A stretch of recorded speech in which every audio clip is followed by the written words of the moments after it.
खबर लीबिया से है, लेकिन इस खबर में भी पाकिस्तान और इसके डिफेंस चीफ जनरल मुनीर का नाम उछला है। खबर है लीबिया के आर्मी चीफ की हवाई हादसे में मौत की, लेकिन अब इस हादसे को लेकर जो सवाल उठ रहे हैं उसमें पाकिस्तान के साथ हथियारों की डील की भी चर्चा हो रही है। क्या यह संयोग है कि जिस वक्त ये हादसा हुआ पाकिस्तानी सेना के प्रमुख लीबिया में ही मौजूद थे? लीबिया के आर्मी चीफ का प्लेन आधी रात को कैसे क्रैश हुआ? ये कोई हादसा था या इसके पीछे थी कोई गहरी साजिश?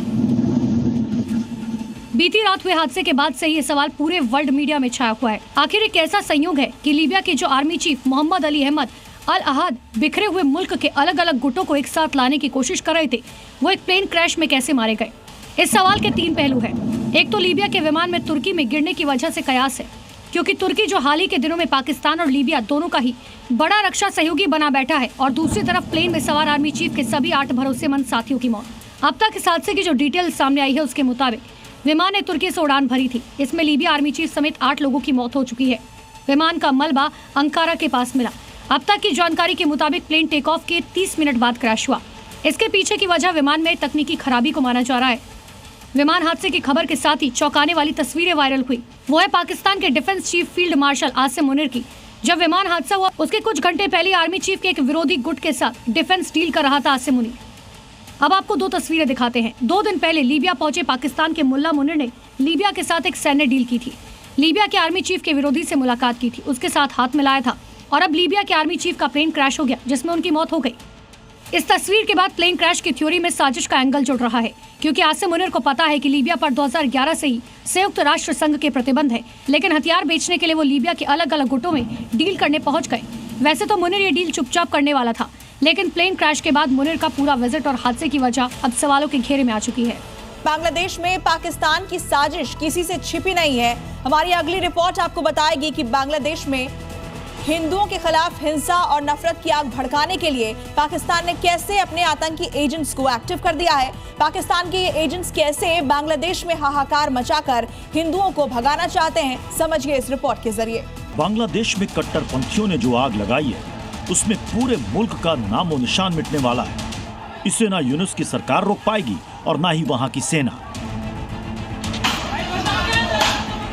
अगर ये बात हम कर रहे हैं तो इसके पीछे ठोस वजह है, और इसका जिम्मेदार खुद बांग्लादेश है, जो भारत की मदद और तमाम सहयोग समझौतों को दरकिनार करते हुए हिंदुओं को ही निशाना बना रहा है। बांग्लादेश की बर्बादी की 2 वजह हैं। पहला, कट्टरपंथी एक्टिव है।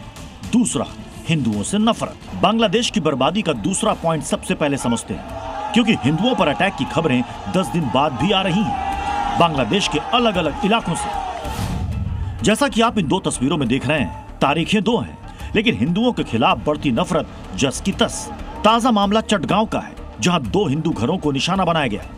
कट्टरपंथियों ने पहले घरों के दरवाजे बाहर से बंद कर दिए और घरों में आग लगाकर उन्हें जलाने की कोशिश की।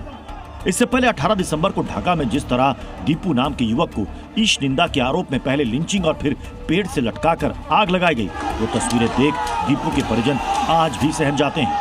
किसी तो डर लग गए है, उसकी हुमकी दे गया, हुमकी दे गया, हुमकी दे गया। हाँ, तो हम लोग तो निरहो आदमी है, हमको के कुछ नहीं जानता है क्या लेके क्या होगा, जहाँ हमार बेटा के कैसे मारेगा कुछ ना जानेगा। वो दीपू के साथ कोई ना रहा, वो अकेले में रहा। दीपू के साथ यही तो है, जैसनी मैंने कहा है तो उसने के फांसी चाहती है।